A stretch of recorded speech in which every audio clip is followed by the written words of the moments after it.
The summer blockbuster season is almost upon us, and as a pessimistic asshole, I felt a natural responsibility to lament about how poor the status of blockbusters is right now in the summer season. Blockbusters, as everyone knows, were created in 1975 when Steven Spielberg's Jaws was released, and for a 20-year period we experienced the golden age of blockbusters, where pretty much every year we got to enjoy a classic blockbuster that would stand the test of time. But in 1996, when literally the only good movie released was Fargo, this all was destroyed. For whatever reason, ever since 1996, the state of blockbusters has never been the same. We exited out of the golden age into the shit age, and of course, some years have produced exceptional movies. Please, I'm not a communist. But with that being said, the general aura about blockbusters has not been the same. It's not been as exciting. And of course, the quality has dipped way below the expected line. And so this begs the question, will we ever see a blockbuster era that can match up to those 20 years? And the answer is maybe, but I think we missed out on a golden opportunity in 2014 when the movie Live, Die, Repeat came out. Oh, wait a minute, it wasn't fucking called that, it was called Edge of Tomorrow. For reasons I'll go into later, Edge of Tomorrow was the perfect way to start a new era of blockbusters. But it underproduced. It really didn't make a lot of money. And it just was not in the stars for some reason. But it's such a quality film. There's so much good here. And so much that could be applied to the 2010s audience. But it fell through. Edge of Tomorrow had so many elements that could have brought a lot of casual moviegoers in. It had a familiar premise, one taken from the 1993 comedy classic Groundhog Day, and a familiar star, Tom Cruise. However, Tom wasn't playing his usual role. Oh no, he wasn't Mr. Macho Man running around like a maniac. He was a coward, and to take his place, we have none other than Emily Blunt. Emily Blunt's character in this film is amazing. She's an excellently written character and a female badass, going down as one of the greats alongside Ellen Ripley and Sarah Connors. And every regular fan of action will just appreciate that. They won't get mad because there's no ideal flaunting here. It's not Captain Marvel where every 10 seconds Brie Larson is shoving something down your throat. No, she's just a great character who just so happens to be stronger than her male counterpart, and it plays into the story. It actually matters, which is all I need. However, this film could have capitalized on the more socially progressive audience. Let's be real here, a lot of people that did go and see Captain Marvel are in it for the empowering message about females, and Edge of Tomorrow to an extent has that. Emily Blunt is stronger than all the men in this movie. She's practically the savior of the human race, and so to have a woman as empowering as that as the lead of the film alongside Tom freaking Cruise is an impressive feat and one that would inspire a lot of feminists to go out and see this movie. Edge of Tomorrow also had a unique opportunity to capitalize on its battle sequences. First off, the Battle of Normandy. We have a familiar location previously seen in a successful summer blockbuster, Saving Private Ryan, further giving security to the audience about the purchase of their ticket.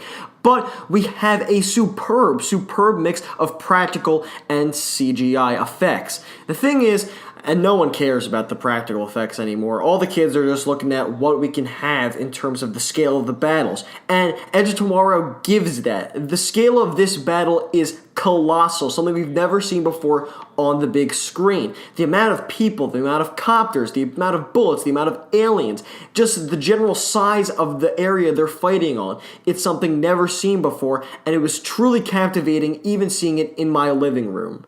All these kids that have wasted their lives on the Transformers movies would have eaten this shit up if it was actually shown on a grand scale. And people like myself who love practical effects and the emphasis on those effects would have eaten this shit up too. But the practical element wasn't emphasized, not only in the trailers, but also in interviews. No, instead we had a bunch of Tom Cruise and Emily Blunt blowing smoke up everyone's ass. And that is the big problem with this film and why it failed to succeed. You know, it's funny because a lot of this movie is about Tom Cruise failing to communicate to everyone why they should trust him. And really, the marketing team failed to communicate why we should all go see this movie. And it's because they had zero faith in the uniqueness of Edge of Tomorrow.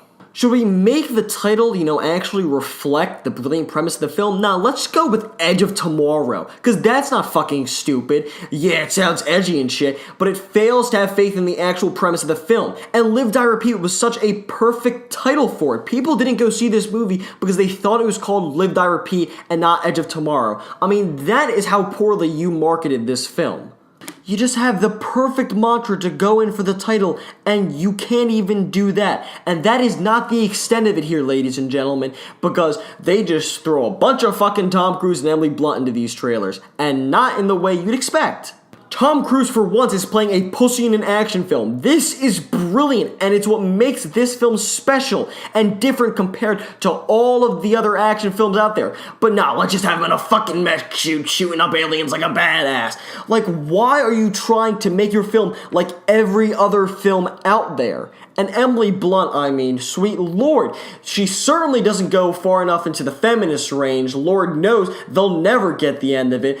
But for people who just love badass action female heroes, you don't have that either. You don't actually see her kicking ass. No, you see her doing some push-ups, and you see her with a sword in a mech suit, and just like, actually show her kicking ass with the sword. Why are we not getting that? Why are we just getting her? Why are we just getting Tom Cruise? Why are we not getting their characters? No, don't even try capitalizing on the people that love Saving Private Ryan by trying to advertise the film as a war film that is almost a horror story and an allegory for what if the Nazis knew we were coming on D-Day and ready to kick our ass. No, let's just show Tom Cruise getting killed over and over again. I mean, that is the most emphasized part of the film. Do you think you really need that much of that in the trailers? Do you really? And it just goes to show how generic they wanted this film to look in all of these trailers. Let's not show the full, epic, large-scale battle of the Battle of Normandy. Let's just show a bunch of close-ups that makes everything look like shit.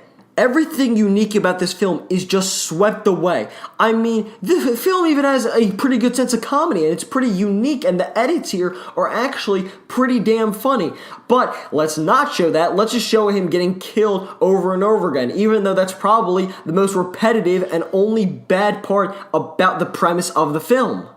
This film was a marketing disaster. I remember sitting in the theaters in 2014 and remember thinking that this was going to be another stereotypical action film. And of course, I wouldn't have put it as eloquently as I would put it now in 2019, but even then I knew that it looked not special at all. It looked like more Hollywood people at the top of the hierarchy doing an action film just for the money. But that's not what this film is. It's the opposite of that. It goes back to the classic blockbuster era where it doesn't matter how important you are. You're there to serve the purpose of the story and deliver an excellent form of escapism for about 2 hours. And Edge of Tomorrow is not at the standard of the Golden Age blockbusters, but this film would have galvanized summer blockbuster and casual movie-going fans if it capitalized on its fucking premise. If it actually showed shit that was cool about the film in the trailers, people would have been ecstatic to get a piece of this. And it wouldn't have just been the critics talking this film up. People would have went and seen it, but it was a marketing disaster. And yet, we gotta blame ourselves to some extent.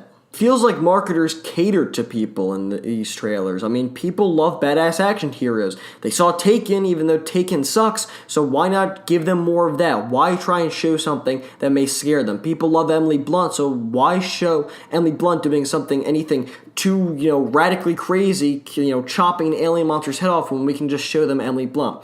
Why show them these grand battles when people eat up the stuff that's all close and quick, like the Bourne trilogy? Moviegoers eat mediocrity up for breakfast, lunch, and dinner, and this film tried to cater to the love of mediocrity, and it didn't strike a chord. It was just so bland and so bad that people were not interested in what this movie had to say.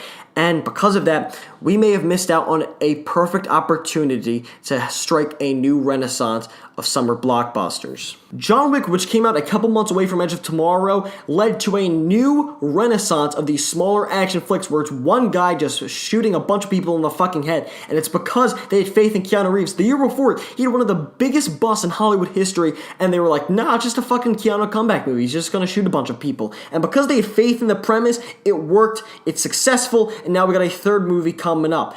Edge of Tomorrow did not have faith in the uniqueness of the product, and because of that, we're still in a pretty pretty fucking sad state of summer blockbusters. Now, maybe this summer season we can get something that brings about a whole new age of brilliance, but as of now, Edge of Tomorrow was a huge missed opportunity, and I'm still bitching about it 5 years later.